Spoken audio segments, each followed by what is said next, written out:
was struggling financially, bring milk, juice, eggs, bread, show up, and then go in my freezer and put $100 in underneath the food because he knew I would never take any money from him. And then he'd call me up when he got home and say, "Excuse me, there's something in your freezer. Don't let it, defrost."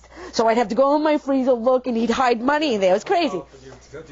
Yeah, just, because he knew I wouldn't take the money. Because he was trying to give back what I did for his horse Daz. So he knew that we were never starving any animals. And then he showed up with the $5,000. He was there when they threatened to take the kids. He worked for the Attorney General. He was an investigative Attorney General, so he knows the law, he knows what they were doing was horrific, and he was screaming at everybody. He was, "How dare you? You're trying to take a kid. You're taking what are you doing here?" He was going ballistic on everybody. I was trying to be calm because they had to take my kids. They were detaining me on the land, and I was worried about my babies. I couldn't think. I couldn't function because. Where's Ray now? Ray is still around. Ray came and showed up with the $5 grand. I didn't, he just showed up at court with the $5,000. When that $5,000 lawyer went into chambers, do you think he signed anything on your behalf? Yes, they paid. No, he became on their payroll at that point because he became a new person. Came out from it had to all be vacated because of. That you could never find him again makes me wonder because I just heard something with Rod Klass. Someone called in from Illinois that there's 3 things where a lawyer can take away some rights. No, he didn't do any of that. He just got paid. They said they paid him obviously to disappear and retire. So he must have gotten a substantial amount of money because it's it. But he didn't give you $5,000. No, he did not. Can't work on your case. Well, that violates their code of ethics. Right. Because the bar goes by code of ethics, right. Due process. Right. Well, we can't find them. I did. Also honest service clauses. All Title 18 violations too. They all did. Even the judges have violated you from Title 18 honest service clauses. Well, Title 18, our 13, brains are 13, whizzing 71. as you're telling Right. us. Well, what's sick about the most thing is then they appointed a receiver. Judge Paul Baisley Jr. appointed a receiver whose name is David Riley. He came to the farm. When you appoint a receiver, he's supposed to protect the farm. Nothing's supposed to be stolen. Nothing's supposed to be damaged. The animals, everything. He came, hired criminals to completely do all this criminal activity. Judge Baisley is defending David Riley because it's his best friend. They're best friends. Do you know that they made David Riley a judge? David Riley is now a Suffolk County Supreme Court judge, even though he did the crimes of the Hobbs Act at my farm. Wow. So he is now a judge. He will be, and I'm on TV, the first judge that I have his robe taken away because of the crimes that he's committed. They're hiding from it. The DA is involved. They charged me with cruelty to animals. When they dismissed the charge fully from me, they never went on the record to say that it was somebody else. They never went and prosecuted anybody else because it was the judge, the receiver, my father, his criminal partner, David DeRosa. Now, when they did the next level of taking the next pieces of property of mine, people called that were for David DeRosa and confessed that David DeRosa admitted that he cut the fences and put the horses on the LIE. He personally did that. Yeah, he hired someone. He was behind it.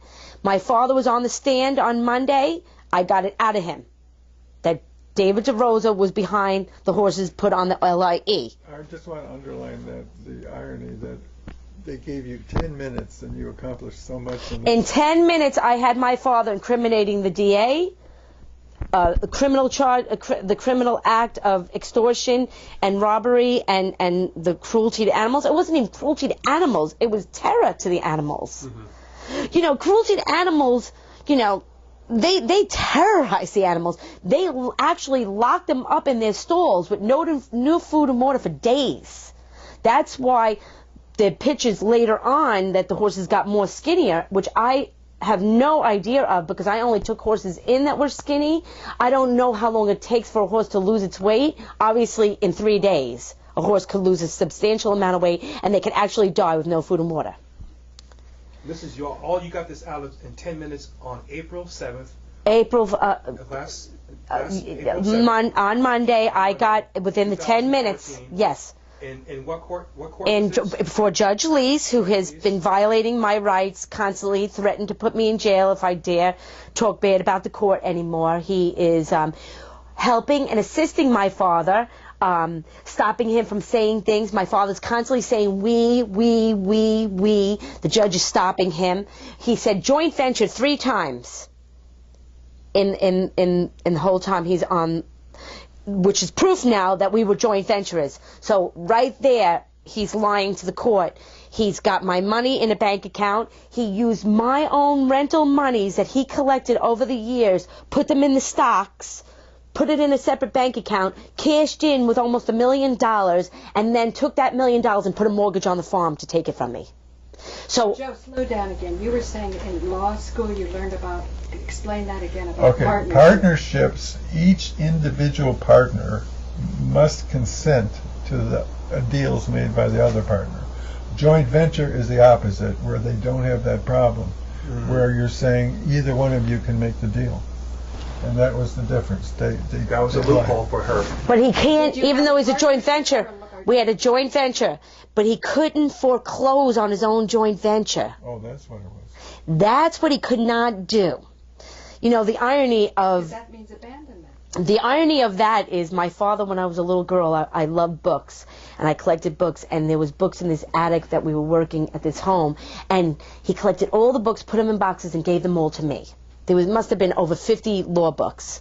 And the only law book I had in my hands when my father started the foreclosure action against me was the joint venture law book. And I opened up the book, and there it was, clear as day. But Judge Baisley denied that it was a joint venture, even though it was a father-daughter. So that's my mistake. So joint venture is a partnership. It's a form of a partnership. But does it allow one side to do stuff without the permission? I don't know about that part. I just do know by law you cannot. The joint venture or the partnership between the two, I might owe him the money technically, but he couldn't foreclose on the joint venture. See, you still have to get back to the definition of foreclose, because you can't make yourself disappear, even though joint venture joint venture seems different from partnership. Can there be a foreclosure by force? They did it by force, but the joint venture was there prior. My father then now admitted. We were a joint venture. I didn't even ask him yet. He went on, and the judge is shutting him up. I said to the judge, how dare you? That's why you don't want me to have a jury trial. You don't want any witnesses, because you're assisting him. I put an 80-page disqualification in against the judge before the trial. The judge is doing chicanery. He's acting as a lawyer. So in Web Civil, under my case, it says the disqualification motion, disqualify the lawyer. And I wrote in there, no wonder why it says disqualify the lawyer, because the judge is acting as the lawyer. He is acting as my father's lawyer. And he has shut up since then, because I went off on him. How dare you? You're affecting my defense by protecting. When you laid that one on him, he biased. acknowledged you were right. What? He backed off, he acknowledged you were right? Yeah, a lot of times he acknowledged I was right, but he kept still doing it. Tell my father, enough. Stop. I said, leave him alone. The we is clear of what it is. You gotta stop saying that. My father kept saying conspiracy. Really? What conspired here? Judge is like, what he meant to say. I said, what he meant to say? How would you know what he meant to say? So he finally gave some fatherly love cooking to her? Oh, yeah. He's 75 years old. He's subconsciously, the truth is slowly coming out. And I knew that would happen as soon as my father got in the stand. That's why they took 4 years for this trial to come out. They took all my land in the midst of it. They didn't want this trial that my father started. They couldn't release him of it because he's the one that started it, and I put a counterclaim in. They tried to dismiss this case more than anything. That's why they took the jury trial, because they knew as soon as the jury heard what they did to me, I was going to win the farm back. So now my father has confessed and admitted to all the banking. There's a bank account. I mean, it's all it's all numbers. All you have to do is look at the bank account, see that he shut down one bank account, took the money out, put another bank account, and then wrote me a check. So he was giving me my own money back and then taking my land away from that process. But you can't hide from the bank accounts. I've been asking for the bank statements for years. The judge precluded me from the bank statements. And what's the name of this judge again? Judge Lease. Can you spell her name? Judge Patrick Lease III. Leis. He then, once I got my father to say about the animals on the Long Island Expressway and that his relationship with the DA, District Attorney John Prudenti, by the way, Jack Prudenti. Say the name again. Jack Prudenti is my father's best friend. His son is the ADA, John Scott Prudenti of Suffolk County, and his daughter is the town attorney for the town of Riverhead, Anne Marie Prudenti, which they're all related to Gail Prudenti. Who's Gail related? Gail Prudenti. Is the chief I know who she administrative is, judge. She's related to Jack, John, and What's Anne the Marie. relation? I think cousin. Cousin, wow. First She's cousin. the head of the whole United Court System. That's correct. Well, And I thought it and was the state of New York only. the state of New York. She's a chief administrative judge. I'll go look it up. Yeah. State of New York. Only the state of New York. Good, keep going.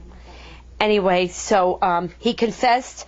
He also confessed that he does favors for Jack Prudenti, works on his house in exchange for legal help. That's why they prosecuted me with the animals, and when they found out that it wasn't me and it was actually my father and his buddies and the receiver, David Riley, they did not prosecute. Okay, so... And David Riley is now a judge.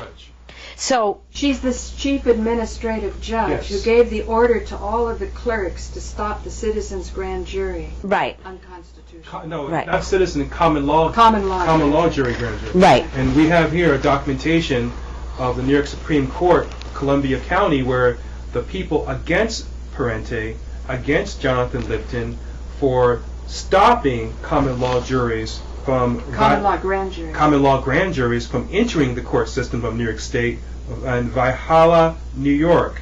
And it goes to page 3, page 2 actually, where they look for felony rescue concerning the indictments against Gail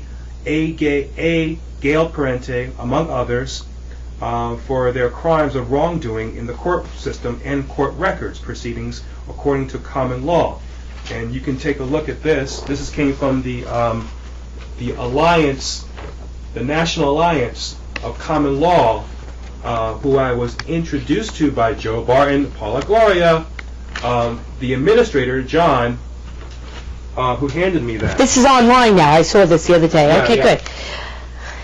Well, So in other words, there are people out there who will support you, and there are other energies and other agents who are supporting throwing these judges in jail, period, and putting the administrators in jail, the trustees in jail, and their agents in jail. So as the internet is locking down, as cable public access is selling out, you're having a grassroots coming up again because the abuses are so extreme. You don't know about cases as horrific as yours. They don't know about you. that's correct. And I'm sure there are... Need to connect. This I- is free speech. I went to Pace University for the Moorland Commission. I was accepted to be one of them to testify, so I was very grateful. There were over 20 prosecutors that the governor hired to expose corruption in public officials. When they saw that a lot of the people came because of the judiciary, they shut it down and changed it to legislators and senators and assemblymen and for their political contributions. But judges get political contributions, and they just shut the situation down because it's so horrific. And I spoke. They stopped me from speaking. They only allowed me a certain time. They didn't want to hear the rest of it. I think that somebody behind the scenes slipped in my complaint because I wasn't on the list, and yet outside, the woman who was letting people in knew me. I said, Marie Tooker. She didn't even look down on her list. She goes, oh, yeah, you're in. It was almost like she put me in after she read my story, but I wasn't on the list. So when they called the names on the list to speak, they didn't call my name. I had to get up and say, excuse me, I'm here. I'm supposed to speak, and that's when they let me speak. So I think that whoever was involved here, somehow I got in. The prosecutors did not want to hear my story because mine is so, the facts are so clear, and it's the Hobbs Act all the way, and they're prosecutors, so they know what the Hobbs Act is. But the Hobbs Act is when public officials and private actors are in concert together. It's not just that, but it is public officials and private actors where they use extortion by means of violent force and fear and threats of fear to extort your wealth or extort anything from you. And the reason why I'm under the Hobbs Act is interstate commerce. The reason why they can't prosecute everybody for this crime is because everyone does not have interstate commerce. I happen to have it because I was a farm. My money came from Florida. I bought things out of state. It interfered with interstate commerce, and that's why I have the Hobbs Act. But I can't prosecute because I need a prosecutor, and the DA is connected, so he's not prosecuting. The Attorney General, I went to the governor and tapped on his shoulder, and he promised to help me, but then they must have called their buddies and said I'm being charged with cruelty to animals, so they must have walked away. When they dismissed the charges against cruelty to animals, I got a new letter from the Attorney General requesting more information, but that's when I went to testify before the Moorland Commission, and I will tell you that I have to be humble and step back, because when I got out of the Moorland Commission testimony, over 10 women came running over to me to tell me how their kids were taken from them and that they needed help. And what was I to say? They only took my land and my animals and my money and my personal belongings, but God spared my children. So I had to step back because they didn't take my kids, but they took all these women's children.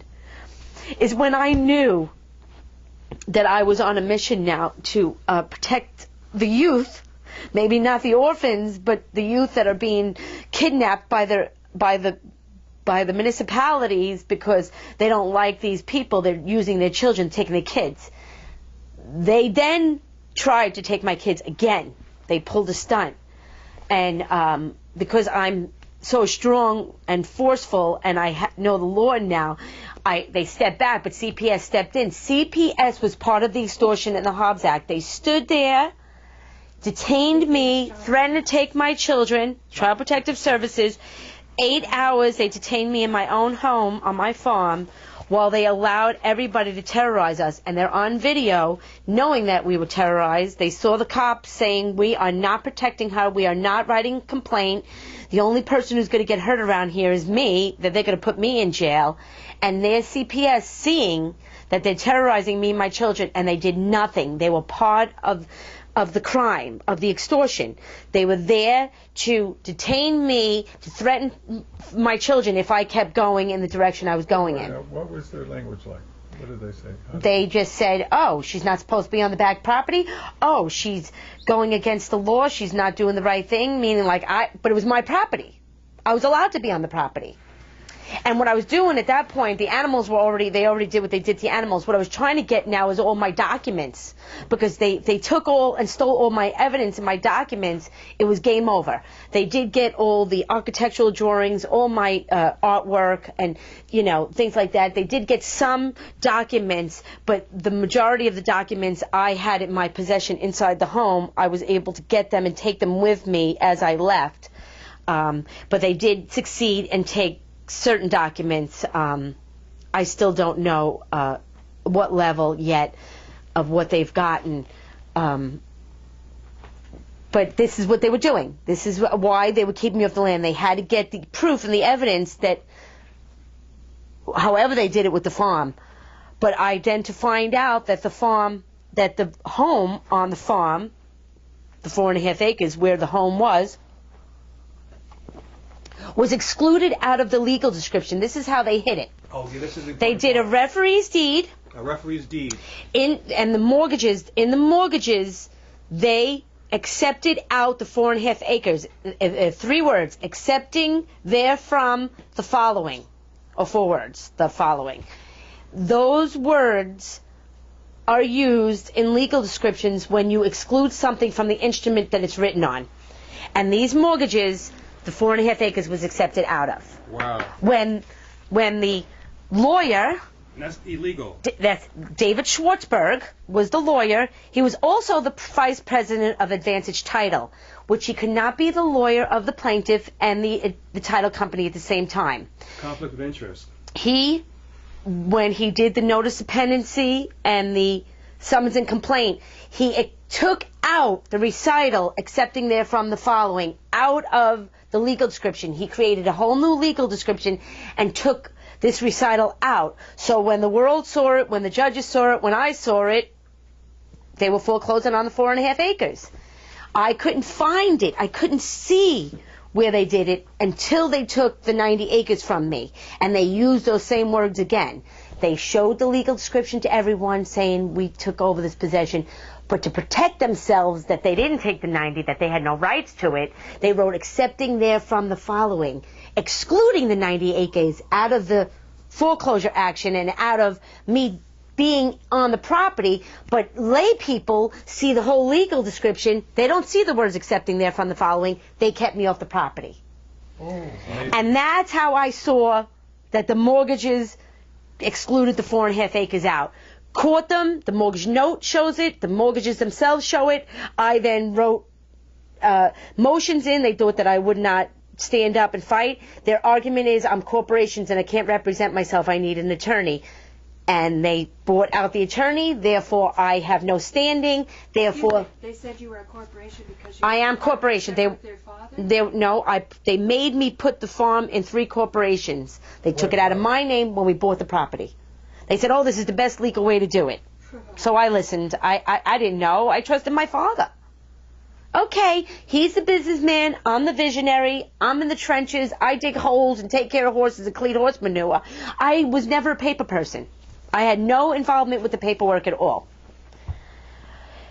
Bottom line is the farmhouse has no mortgage. Therefore, by law, they have to vacate the whole foreclosure action. Judge Baisley refuses to vacate the foreclosure action. 2 motions for 2 years are still not being answered. With the proof and the facts that I own the 4.5 acres, this is how they did it.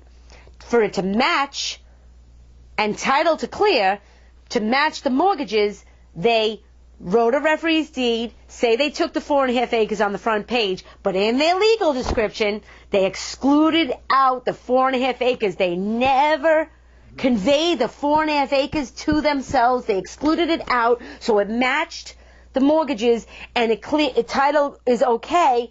They have adverse possession, and in 10 years, if I didn't figure it out, they would have had the property. But now I figured it out, I still legally own the 4.5 acres, even though they have a referee's deed out saying that it's deeded to my father. In the legal description, that is the law. They can write whatever they want on the recorded deed. The legal description is what is conveyed in the foreclosure action. This is bizarre. Yeah. This is like... It's toxic, demonic corruption. Yes, it's 6 legal descriptions, or 5 or 6 legal descriptions in one foreclosure action. They say, oh, it's all the tax map numbers. We all know tax map numbers change all the time. Properties get subdivided, tax map numbers change. But the legal description stays the same forever. Why did they use 6 different ones? They manipulated, misrepresentation, fraud upon the court all the way. Their lawyers, their officers of the court, it's fraud upon the court. The judges fraud upon the court. They're hiding it. They're conniving it. They took the $70,000 right away from the polo team to take my money. My father confessed that they took the money unlawfully, and it's him. He's the plaintiff, by the way. He's saying that they took the money unlawfully in order so I couldn't fight back, take all my sources away from me. My father confessed.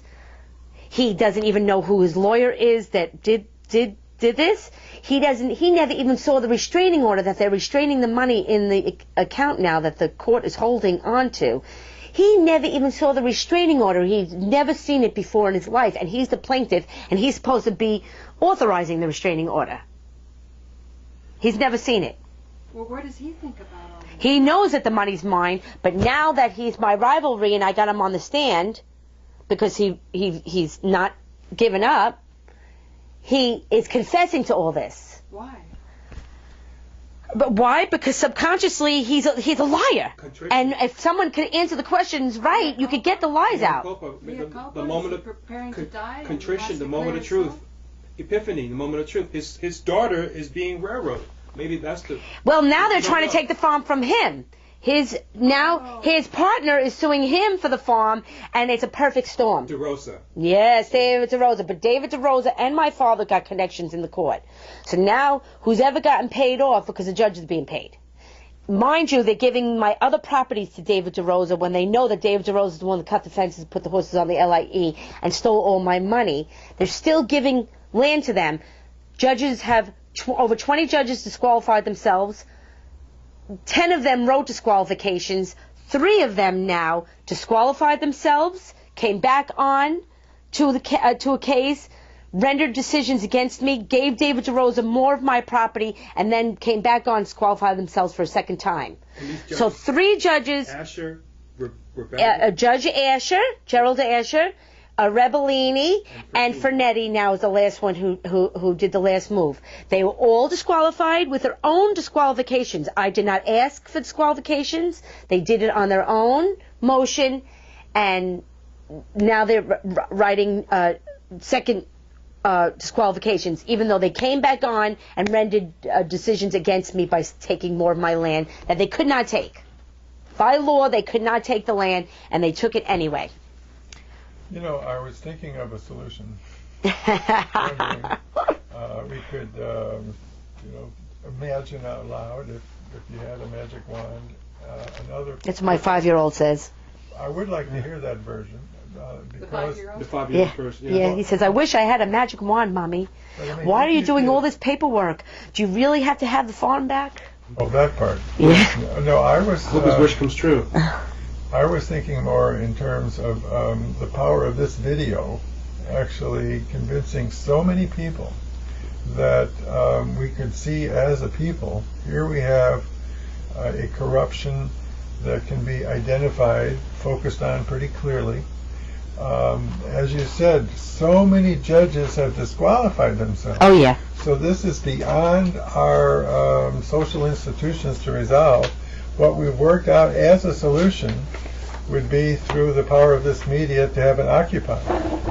And if they could have you announce, come you who have activist mentality, and also you might bring a tent. Where would you bring the tent? To seize it back. Oh, just occupy your property.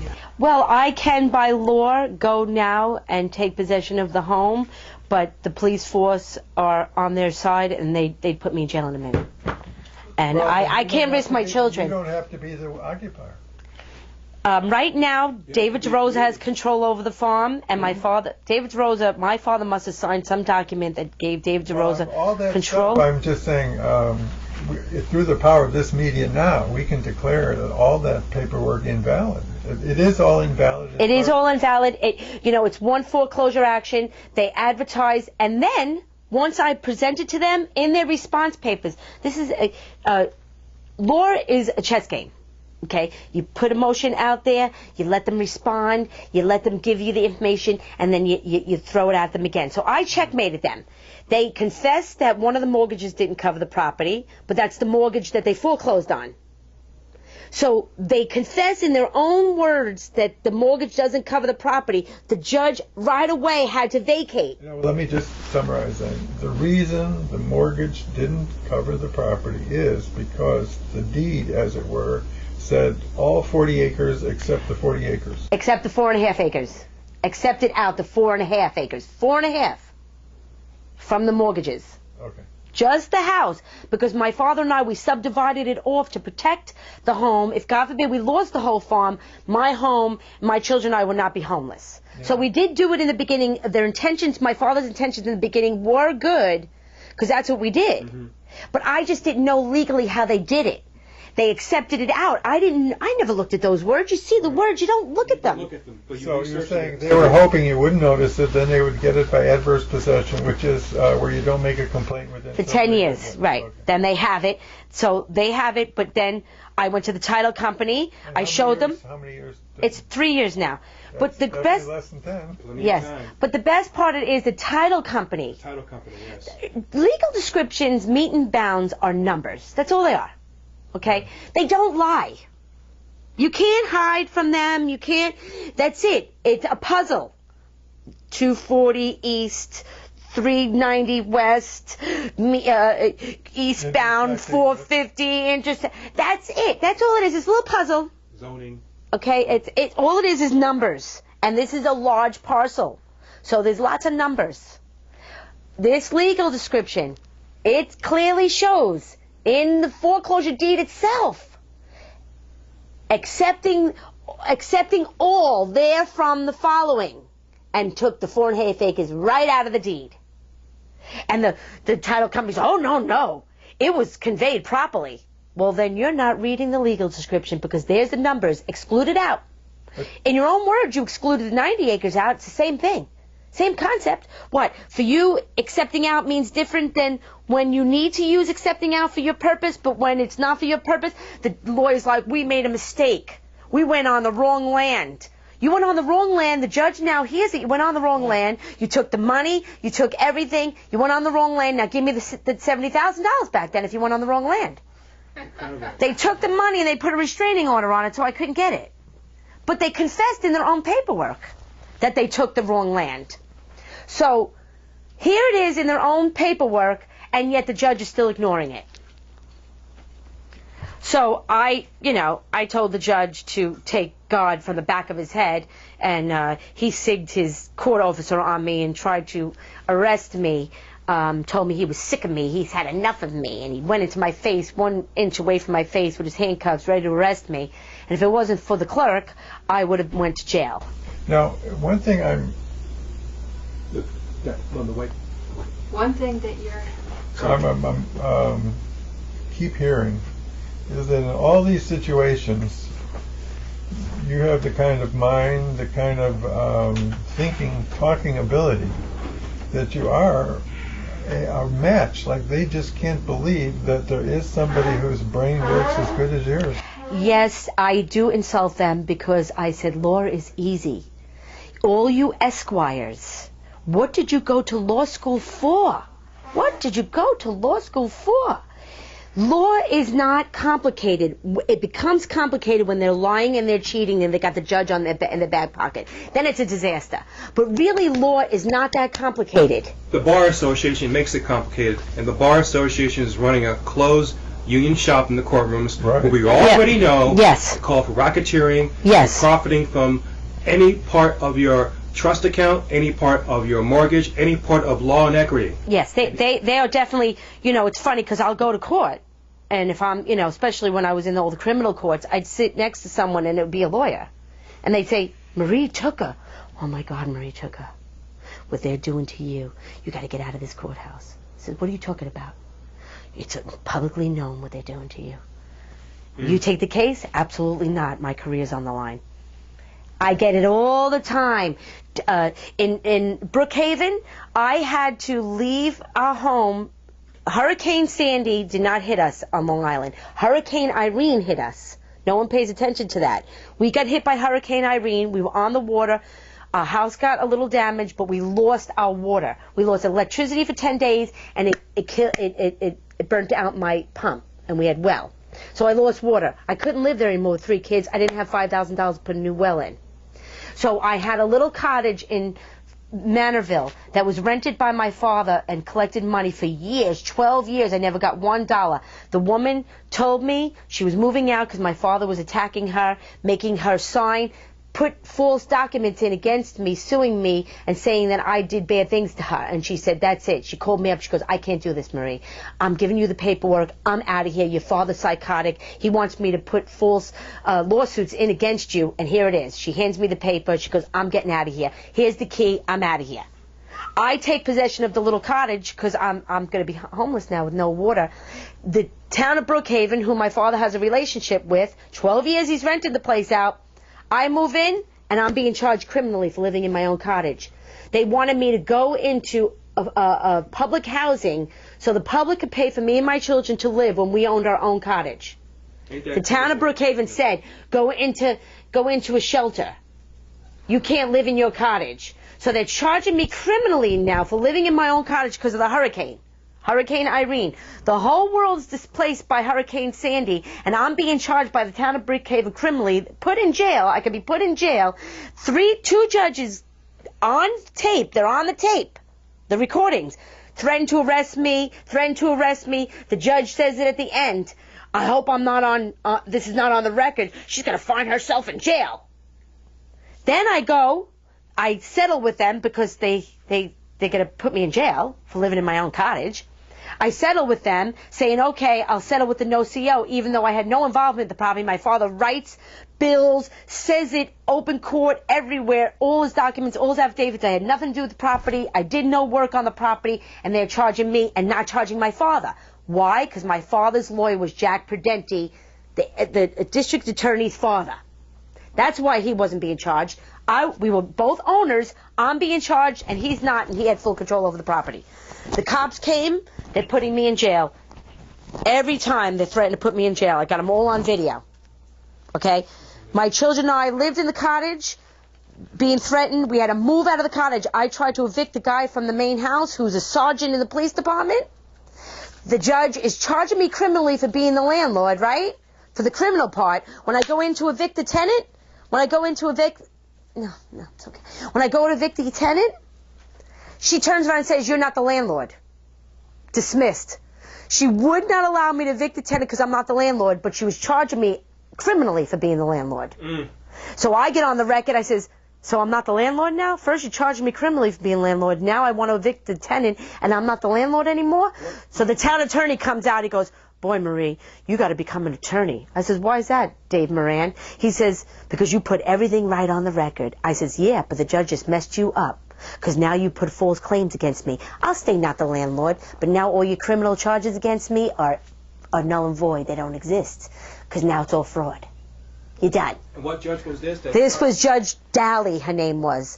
First it was Flanagan, Judge Flanagan, threatened every which way. If I was chewing gum, I'm going to jail. If I laughed, I was going to jail. Anything I did, I was going to jail. He did everything to try to threaten me and scare me. He was nothing but a pompous, evil man who had it was completely incompetent. I put a disqualification against him, told him he needs a psychiatric evaluation, that you're obviously not competent enough to stand and do trials with people if you don't even know the law. Very good.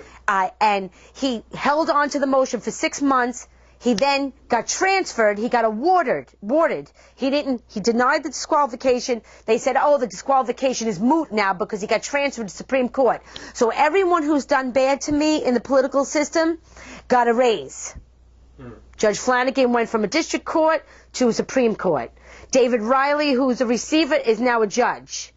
They all got awarded for all their wrongdoing to me. Yes. Quid pro quo. Yes. But what the great part about it is that I'm extremely spiritual and grounded, and I left my whole life and my faith with God, and I never lost my hope. The strength came through God, because I would have never made it.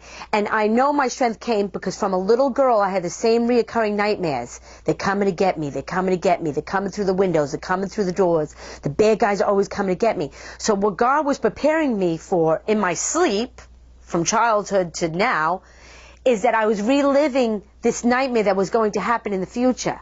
So when it happened, I was strong, because I was having the same nightmares all my life. I was strong when it actually happened.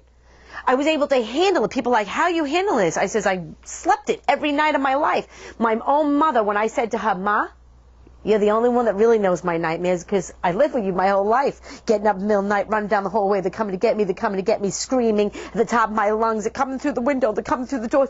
My mother would always have to comfort me in my nightmares, so she knows my nightmares. I said, Ma, when they actually came through the windows and the doors and came to get me, my nightmares stopped. I no longer have the nightmares. She just got scared. She stepped back because she's with my father. She's connected with my father. He supports her, so she's not going against him. I said, Mom, I no longer have the nightmares. She got very upset because It's metaphysical. the nightmares were there to heal me for when it was going to happen. So God knew what he was doing. It's the way it is. And I can't hide from the nightmares because a lot of people know about the nightmares. Me too. Me Yeah, too. Me too. I get them. I get visions. I get day visions and daydreams and nightmares and visuals like that, dreamings. Well, Have they ended though? Yeah, because I'm in my 'Cause now dreams. you're doing stuff. Not only that, but I prepared my mind to control my dreams. So I'm prepared in my own astral sleeping process in my REM sleep that I'm prepared to strike and to defend myself in the dreams I But have. you're also doing good work. Because Yes. me too, when I was young, I had Recurring nightmares. when I came back from India the first time, and I was 28, I was so expanded from that experience, but coming back and looking at ads on billboards and how they depicted women, I remember would freak me out. And I would go to sleep at night afraid, because when I'd wake up in the morning, I'd be just in terror. And what you're describing reminds me of that. And now that I'm living through this court nightmare, yeah, because you're actually living it now. You know, so, you more know, nightmares. on a spiritual level, God knows what he's doing. You know, that's why I don't question a lot of things anymore. I just take life at the moment because my life can change in seconds. And it has. It's changed in seconds. After Hurricane Irene, we went to live in the cottage. I came back to the home that was damaged, and then it got more damaged because we abandoned it for 6 months. People came and ransacked it and vandalized it, and windows got broken and everything. So I was rehabilitating the home. Somebody came, terrorized me, broke a window, called the police. Now we're under construction. The house has no heat. It has no water. It's 2x4s. Windows are broken. 4 cops come into my home, say I broke the window, even though it's my home. It's my home. Even if I chose to break every window, I was able to because it's my home. But I was fixing the windows that were broken, not breaking them. They came, they took me to the ground. I was in my pajamas. They threw me to the ground. 4 cops attacked me and put me in jail for 24 hours for a broken window. Criminal mischief I was charged with on my own land. Now they didn't believe it themselves, did they? No, that they were hired. They were hired to terrorize me. The supervisor of the town of Southampton Police Department. They wanted that land too, so they terrorized me. When I got in and called the right lawyer on the phone, the cop was like, "Okay, I'm sorry, Marie. You promise you're going to tell everybody." How many choices of lawyers did you have at that point? There was like God. only one legit lawyer in the whole game. No, I had no legit lawyers. Oh. This lawyer, Frederick Brewington, who's supposed to be famous for civil rights, her name was Cartwright. I forgot her name, first name. She was running for councilwoman. She became councilwoman from the town of Brookhaven. That's why she wouldn't defend me with the town of Brookhaven. Oh. So she became a political force. I asked for my paperwork to get all the paperwork from the town of Southampton and the town of Riverhead, and she refused to get me the paperwork. When they dismissed the charges with the animals, her word was, well, you can't sue them for malicious prosecution because they went through motion form. I said, are you for real? Are you kidding me? So they wouldn't take the next step. Now, I'm dismissed fully from the horse end of it. Now, it's an automatic win lawsuit. It's an automatic win. But Fred Brewington wouldn't take the case. Why? He's on one of the boards for the judiciary, I found out.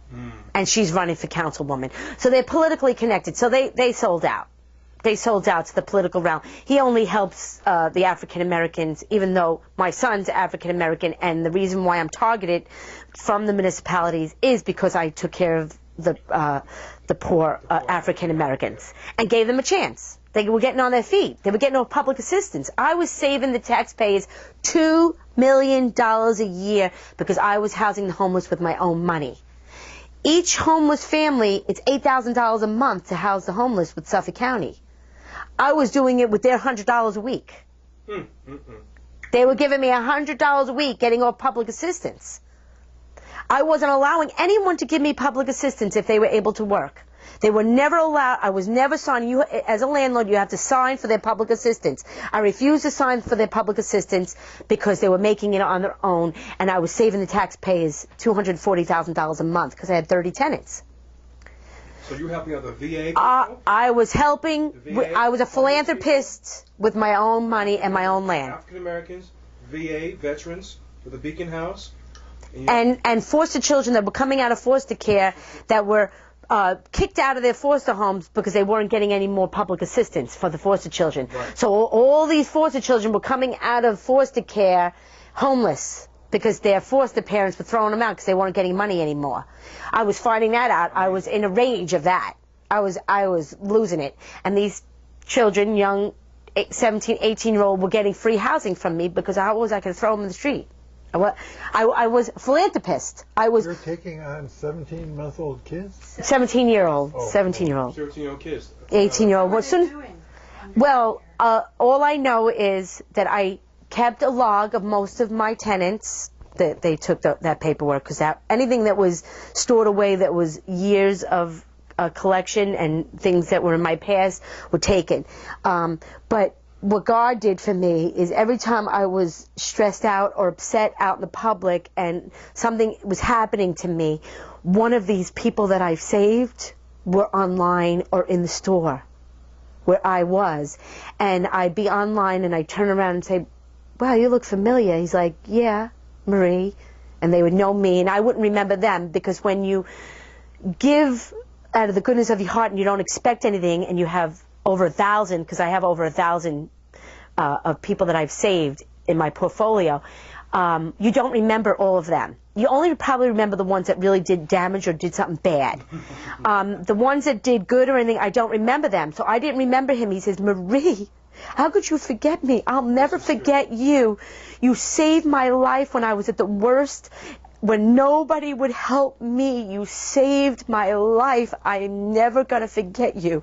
And I would just cry, because what he was feeding me there was my hope and my faith again. When I was down and out and depressed about what was happening and upset and losing my faith, God would put him behind me online and say, I'm going to give you the people who you saved to be your hope again. One guy came, he was a veteran on a bike, and he pulled into my driveway, and he says, I'm looking for a job. I said, well, I don't have any work, I'm sorry, you know, and he rode the road of Route 58 for 8 hours. And he knew that I would be the only one that he could come back to on his way home journey, that I would do something to help him. But the man looked, no pun intended, he had the long beard, the gray hair, and he looked like the man from, ZZ Top. No, from the Chainsaw Massacre. Ooh. And anyone who knocks on the front door at the farmhouse is someone who doesn't know me. And my boys know never answer the door, because we never know. We're on a main road. Anybody could be knocking. It was this man on the bike, this veteran.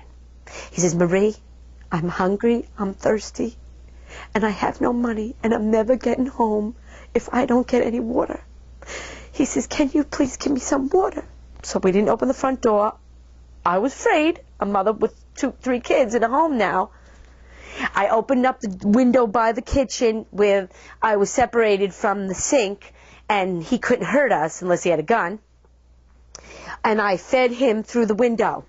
Water, juice, strawberries, banana, made him a sandwich, gave him everything he needed. He stayed on my porch for 45 minutes, got fed all this stuff. My middle son guy was so scared, he walked around with a weapon, because he doesn't know if we were not, but he was tapping me on the shoulder saying, good job, Mommy, putting his thumbs up, good job, Mommy, helping this person, even though he was petrified that we could be in danger. And I was petrified that we might have been in danger, but I was still feeding this person. I still never knew for like 6 months if he was a good guy, bad guy, or indifferent.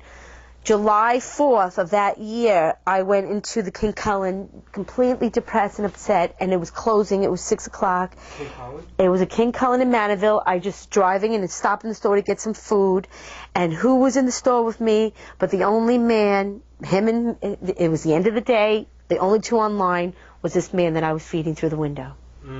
So I was crying. I was upset. I said, you look familiar. He goes, Marie took her. And I said, you know me? He says, how can I forget you? you were the only one that fed me and gave me water. Because I offered him money to get a cab. I offered the veterans to come and pick him up, give him a ride. He refused nothing but food and water. And he says, I will never, ever forget what you did. So what he did then is God brought him to me to feed me spiritually. Because I was in major depression at that point. I was giving up. I was losing my hope, my faith. And those are the stories that need to be told, because those are the stories that I couldn't have made up. I couldn't have put him in the King Column the same time I was there. And I happened to be miserably depressed and upset that they were taking everything from us. And I was getting no justice and nobody to help us. He was my help. I found out that he wasn't the Chainsaw Massacre and I wasn't in trouble and he wasn't anyone to be fearful, because he brought me my hope that moment. Those are the things that I hold on to. So all the people I helped in my lifetime, they're there at the time I need them the most spiritually. When I'm down and out and upset, God brings them. Mm-hmm. You can't make that up. You can't make that happen. This is true. Well, I'm thinking in terms of Easter, that your story to me seems more important than the story of Jesus. I mean, we have today... Or is the story of Jesus. Yeah. Yes. Yeah. Well, I'm definitely being persecuted by public officials and state actors. And then they try to get the public. See, here's a woman who went out into the streets and took care of the poor with her own money and time and land. And they couldn't take that portfolio away from me, so the streets wind up knowing who I was. So they tried to then... cruelty to animals. So anyone who I saved and helped were like, that's not Marie Tucker. She didn't do that. So they couldn't erase my past of taking care of the poor. Right. Right. When they couldn't take away her real standing. Right. And so when they tried to do that, that was the only way they could get the credibility to spread me all over the news. And they did. They put me all over News 12. It was the same time that the person killed all the people in the pharmacy, the 2 drug addicts that murdered all the people in the pharmacy in Patchogue. Same time, same news, same channel. And the news lady did not say, look at this person who just killed 4 people. She said it about me. They took my picture of my license, driver's license, and they said it was the mugshot. It happened to be a picture. Do you have that? The picture of the license? Yes.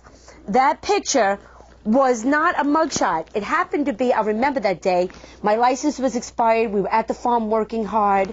I had my hair up. I was working at the farm. I was in muddy clothes. I was a disaster looking. So I went and took my picture at motor vehicle looking like a disaster. But it was a happy, hard-working day is why I took that picture. It was not my mugshot, but it looked like a mugshot. And they took that picture and they put me all over the news and like, look at her. Take a good look at her, that I'm starving horses. But she didn't say the same thing about the person that just murdered 4 people. Do you understand? It was an allegation about starving horses. They just made me guilty. But I never starved horses. Okay, I was never upset about any of the stuff that they did on the news and anything, because when you're not guilty and you're a confident person and you know you did good, you don't get upset about that stuff. What upset me is my children. They started attacking my children in the school, and you know the word got out, and they did it, and they hurt my kids. The parents were talking, and then the kids were hurting my children. They were putting it on, you know, they were all on the internet together, and they were saying bad things about my children and everything. It was very upsetting for my kids. Your mother's a horse killer, and, you know, silly things like that. They couldn't handle it. I was able to handle it because I was confident. They were too young to handle that kind of trauma. They traumatized my children, and that they can't take away. I was a great mother. They took away my ability to be a great mother. I became an okay mother because I had to fight for our home and our food. I didn't have time to be the extra mother who was loving and playing baseball and running about and being the bunny rabbit and doing all the silly things with them. I became the mother who didn't laugh anymore. They took away. That's something they can't give me back. Sal and Nikki had a wonderful mother. Dominic had a mother who was under trauma, being arrested, thrown in jail, so traumatized. I couldn't be a great mother to him. It's not over yet. No, it's not. It's not, You but don't know what they took that away. They took it My You don't son, know what they're made of. my son at 16 did say something very profound. He said, "Mommy, I'm glad we went through what we went through." He said, "Because it made me who I am today. I'm different than my generation. My generation has no comprehension of what reality is. I am knowledgeable of really what's going on. I am not blind anymore." So you created a leader. You I were did original. create leaders, but they were already leaders. Yep. And you deserve. It's the 5-year-old that they hurt. You get your recourse. What they did to me, they scared me so badly. False documents to take my land, false documents to steal everything I own, false documents to take my money, false documents to throw us out of our home, false documents to take my son. The older ones I wasn't worried about was the 5-year-old. They came in like gangbusters again. They tried to take Dominic. They came to visit Sal. He's 16 in school. I was okay with that. He's not going with any strangers. The 5-year-old won't have a choice. I pulled him right out of public school immediately. God, because of what they did to me, were taking everything from me. They were ready to take my 5-year-old. And because they did what they did to me, I was savvy and smart, and I was paying attention. I grabbed him right out of the school and never put him back in school. That's great. I took him right. Everything that they did to me, sacrificed my son. I got my son. They didn't get him. And that's the African American one. They wanted to take him and destroy him. So I saved my son. I never put him back in school. They tried everything. They put orders on me, supervision. They did everything. And also you stayed humble because when you went to that other, whatever commission it was, you saw women who didn't keep their children. Right. So you felt blessed for that. Yes, I was. I stepped back and humbled myself. At least they have their mom. Yes. And that's our connection. That's when you and I met at the Moreland Commission. That's correct. Yeah, the Dog and Pony Show. Yeah. Very, very, very. Right. But it is on the record. The head guy, he promised that he's going to investigate. I then went to another hearing and testified before the CPS situation, Child Protective Services.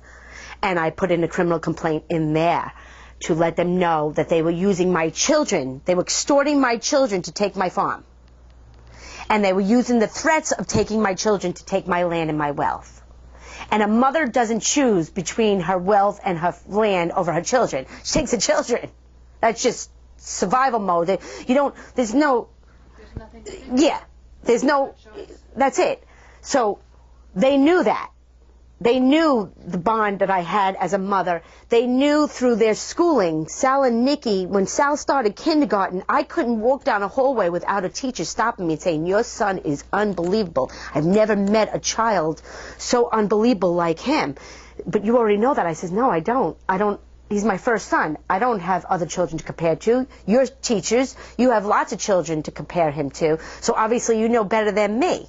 To me, all children are equal." But they put him in with the special needs children. He had the special need child who never spoke, speaking at 5 years old. That's how